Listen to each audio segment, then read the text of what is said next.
Okay, hi everyone and welcome to MGTS 1601. So as your tutors, we are very much determined to help you get through this course as best as you can. But you're uni students now, so we'd like to come to some agreement about the level of support that you expect of us as teachers. We'd also like to discuss the level of autonomous learning and motivation that you as university students should display. So, to stimulate some deeper thought on this topic, we've invited Associate Professor of Law, John Gava, to speak with us today. So, hi John, welcome and thanks for giving us your time. Hello there. Hi, so John, you wrote a very interesting and some would say provocative article for the Australian newspaper on this topic, and the topic was titled No Point in Learning to Teach. So you basically say that it's not really our role as teachers to inspire students to learn, but rather to impart our knowledge to already intrinsically motivated students. So can you explain the distinction that you make in the article between teaching required for university students, say, versus school children? Well, school children need to be taught to read and write. They need to get an education, but they're also frisky, restless. They want to go out and play. And as young adults, they have other needs and desires and whatever. University is different. When you go to university, you go as an adult and it's your choice. And sadly, I guess my generation has failed forthcoming generations by not selling the message, if you like, that university is serious and you should go there if and when you want to, rather than because you have to.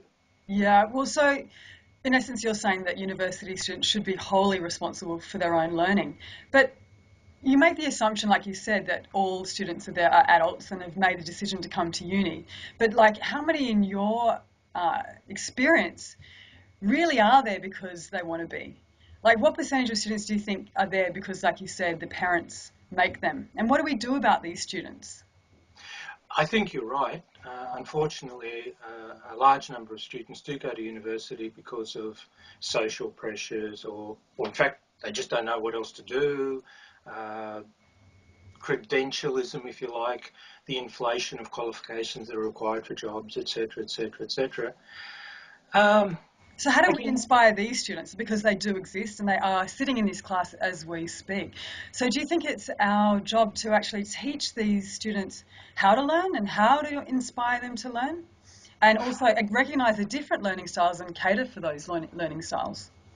I think there are probably as many learning styles as there are people. So I don't think it's realistic to have a goal that says, I want to try to reach everybody at an optimal level. I think what we should be trying to do is trying to get the message across to students like that, that one, you're an adult, that two, if you wanted to play cricket for Australia or play the violin in the Australian Symphony Orchestra or whatever, that the standards there wouldn't be, oh, well, people will help me. The standards there are, God, if I want to play at that level, I have to be self-motivated. And I think that's the message we should be trying to get across to students like that, that the best thing that we can do for you is to get you to realise that if you want to get something out of university, you've got to put in. Yeah, it's a good point. So from a practical point of view, how would you specifically see an effective class run? Like you say, you're not really, you don't think we should be graded, we shouldn't be trying to attract the students' attention, we shouldn't be involving quiet students. So practically, how would you see an effective tutorial run? By showing students what fun there is in learning. Yeah, uh-huh. I'm not necessarily smarter than my students. I don't assume that. But I've read a whole lot more and I've thought a whole lot more, as you would have for your students, about the things that we're going to teach.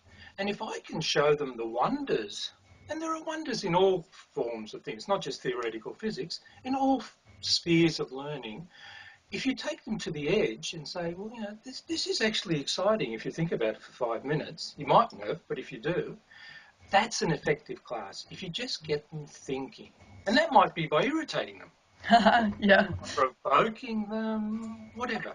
So you think the onus really lies on us as teachers to show passion for our subjects, and that then will translate onto effective teaching, and that's all we have to do, really.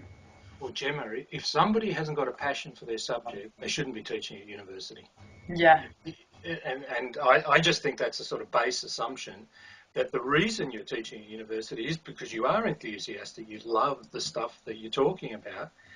And rather than spend an hour planning a class, I'd rather spend an hour reading the latest stuff and thinking about it so that when I do go into the class, the students might think, wow, that's something I hadn't thought about. Okay, so helping them to, check that they're on task, checking that they're up to speed with their assignments, helping them with exam prep. What about those things?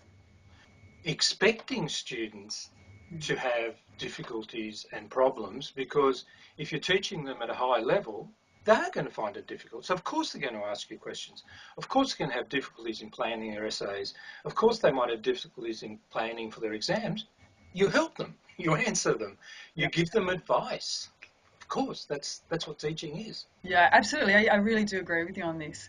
All right, well, that was really good food for thought. So, students, now I want you to discuss with your tutor what you think that they should do as your tutor and what the tutor should expect of you as students. Okay, thanks, John. Really grateful for your time. My pleasure.